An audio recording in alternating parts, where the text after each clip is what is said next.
My name is Sarfraz Ahmad. من ياز أبو سرفراز أحمد يا روتي دي بجدتها. أنا سرفراز أحمد نائب رئیس التحریر فی جریدہ کراچی پاکستان. وزیر اعظم عمران خان کے سامنے بہت سارے چیلنجز ہیں اور سب سے بڑا چیلنج کے سامنے جو ہے وہ ملک کی معیشت کا ہے، کیونکہ ملک کی معیشت انتہائی خراب صورتحال میں ہے. اس کام کے لیے وزیر اعظم عمران خان نے اپنے قریبی ساتھی M&A اور سابق CEO اینگلو اسد عمر صاحب کو فائنانس کا قلمدان دیا ہے تاکہ وہ ملک کی معیشت کو ٹھیک کر سکیں. لیکن میرے خیال میں ملک کی معیشت کو ٹھیک کرنا بہت ہی مشکل ترین کام ہے اور مشکل ترین کام ہوگا. اس کی کئی وجوہات ہیں. سب سے بڑی وجہ جو میرے خیال میں سب سے بڑی وجہ ہے وہ یہ ہے ملک کے ایکسٹرنل اکاؤنٹ کی صورتحال جو انتہائی خراب ہے. جیسا کہ آپ کو معلوم ہے کہ ایکسٹرنل اکاؤنٹ کے حوالے سے پیمنٹس اور ری پیمنٹس کے معاملات، تمام معاملات وہ ڈالر کی شکل میں ہوتے ہیں اور ہمارے ملک کے پاس ڈالرز نہیں. کیا کیا جائے؟ یہ بھی کہا جا رہا ہے کہ شاید یہ بھی حکومت پچھلی حکومتوں کی طرح IMF کے پاس جائے، لیکن اس مرتبہ صورتحال بہت مختلف ہے. وہ اس طرح کہ اس وقت جو امریکہ میں حکومت ہے، یعنی کہ ڈونلڈ ٹرمپ کی ایڈمنسٹریشن، وہ پاکستان کے حوالے سے بہت ہوسٹائل ہے.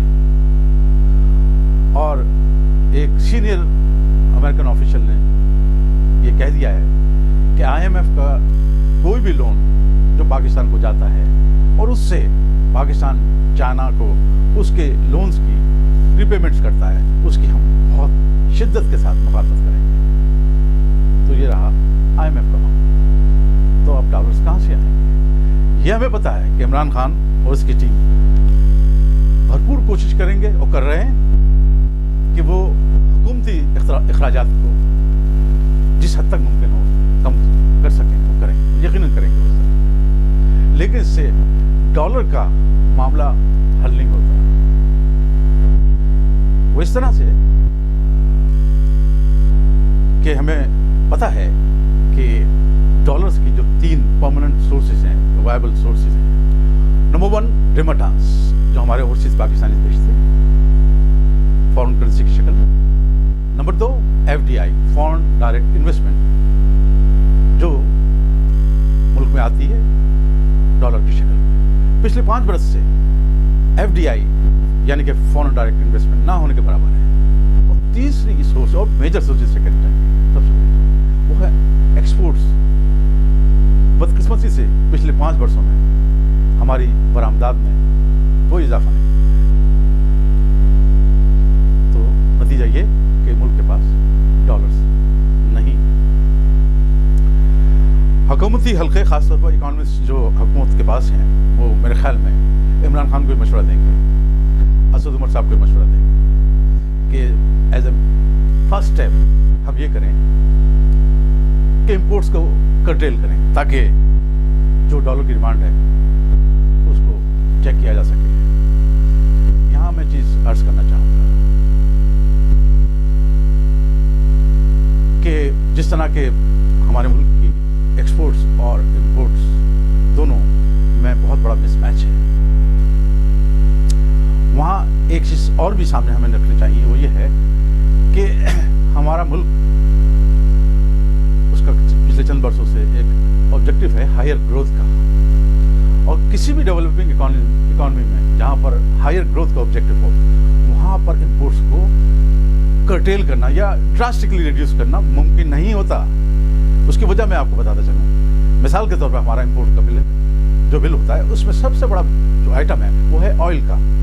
اور حالیہ مہینوں میں اس میں ایک چیز کا اور اضافہ ہوا ہے، وہ ہے LNG فیول، یعنی آئل LNG ہمارے لیے اسی طرح ہے کہ جس طرح پانی اور ہوا. کس طرح اور کس حد تک ہم امپورٹ بل کو کم کر پائیں گے. تو میری